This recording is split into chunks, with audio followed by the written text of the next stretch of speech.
So last Sunday we started our Real Sex Matters series. We had great attendance. I could tell that a lot of you parents told your kids you're going. And I really do appreciate that support. As I expected, the conversations were awkward at points. There was some giggling. There was some uncomfortable kind of sitting and, oh no, what's he going to say? But all in all, I think things went really well, especially for our high school kids. Really want to commend them. They giggled, they laughed, and that's totally expected. I mean, it's totally what you'd expect.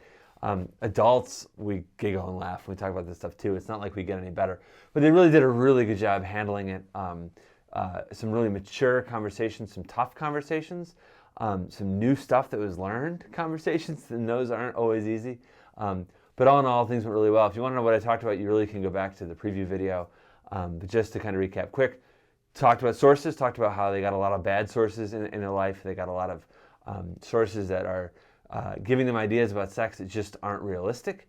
And we talked a little about kind of the two ways we've approached this. The traditional Christian paradigm that we've used and that I've used in the past, it just says, look, just don't have sex, and how that kind of breaks down when you get into, well, what about if you're not talking about sex, but you're talking about more than just holding hands? It doesn't work anymore. It falls short. And then we introduced this whole idea that we're talking about, that we really need to look at Jesus' teaching on loving God, loving others, and loving yourself, and doing it in that order.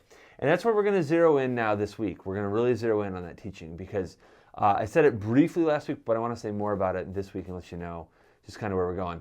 The Bible says a lot about sex. It does. Old Testament, New Testament, both say a lot about it. And it says a lot about it because it's important. It matters. It's life-giving. It's powerful. It's all those things. So we shouldn't be surprised that the Bible says a lot about sex. The problem is that there's this giant cultural gap, and it's something that we ignore or pretend doesn't exist to our own detriment, right?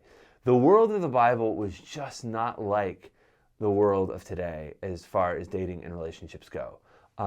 One book I read basically said it was a cross between a messed up courtship ritual crossed with purchasing livestock. That's just kind of how to describe it. So, well, the Bible says a lot about relationships and sexuality.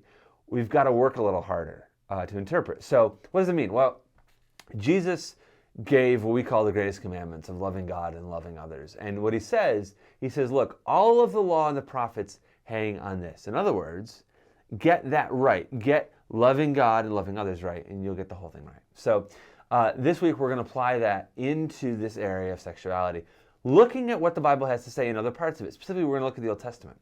Now, the Old Testament sexual laws are really interesting. Oftentimes we encounter them as we're going through the Old Testament parts with confirmation, and I get looks of, people did that? Or people would do that? I mean, there's some weird stuff in there. But one of the things we find out is kind of this theme, and I'll give you an example that I'll use on Sunday night. One of the laws in the Old Testament said that if a girl was raped by a man, she had to marry her rapist, all right?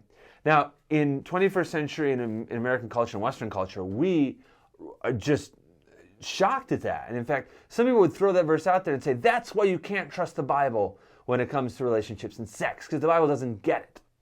And what I would say is, well, on the one hand, you're right. I would never want to apply that verse straight up. I think it's a valuable verse because I think it demonstrates something about the cultural context that we can't afford to lose. You see, the problem in the biblical times, if a girl was raped, is that no one else would want to marry her, right? She became unmarriable, all right? Now, this is deeply offensive to us, and fair enough, but it was the culture it was in, all right?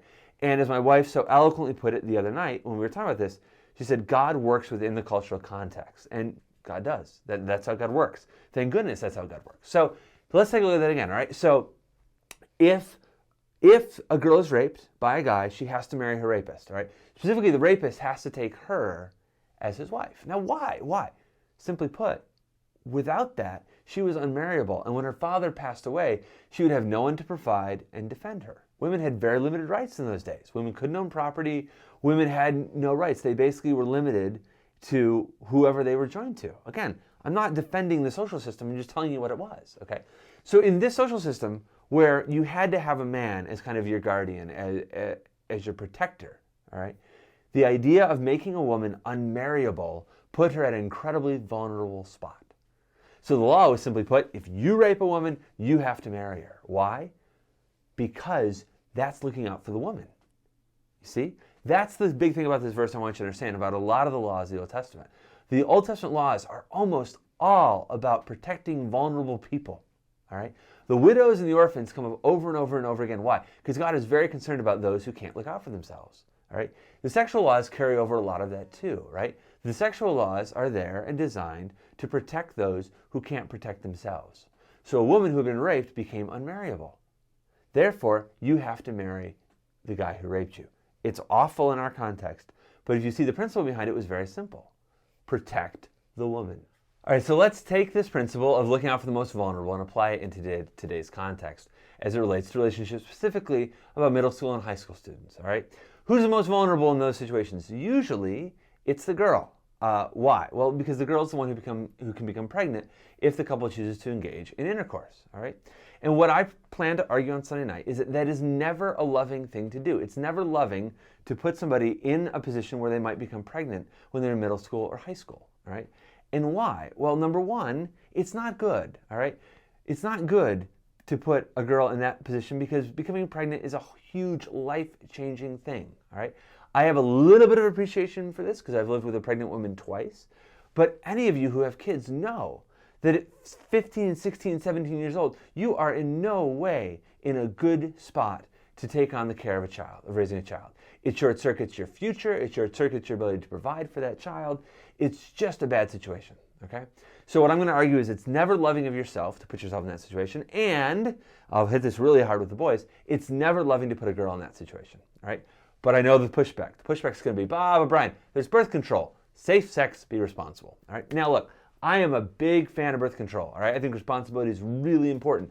I think we actually should teach our kids about birth control, okay? I really do. I think the better informed they are, the more they understand of what they need to do to make sure that they are as safe as they can be, and that's going to be my phrase, we should do it, okay? But that's not my goal. My goal is to make this case. Even if it's a 1 in 100 shot, which is basically the best possible odds, using birth control, using condoms and birth control pills or the patch or whatever you want to do, you're still looking at a 1% shot of getting pregnant, all right?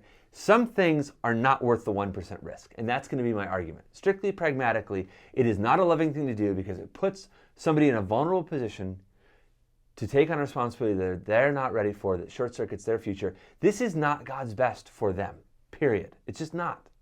It's not God's best, and that's going to kind of be my drive-home phrase. A 1 in 100 shot still is not worth taking. All right? What I am going to teach them is that birth control is a really good thing and it's a wonderful thing, but it's something for people who can afford to make mistakes.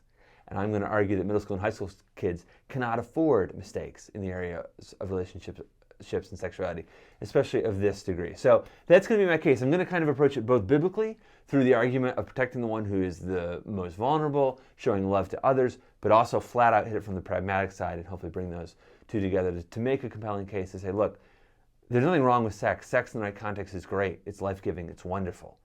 But you don't have the right context yet because the risk you're taking in getting involved is just too much.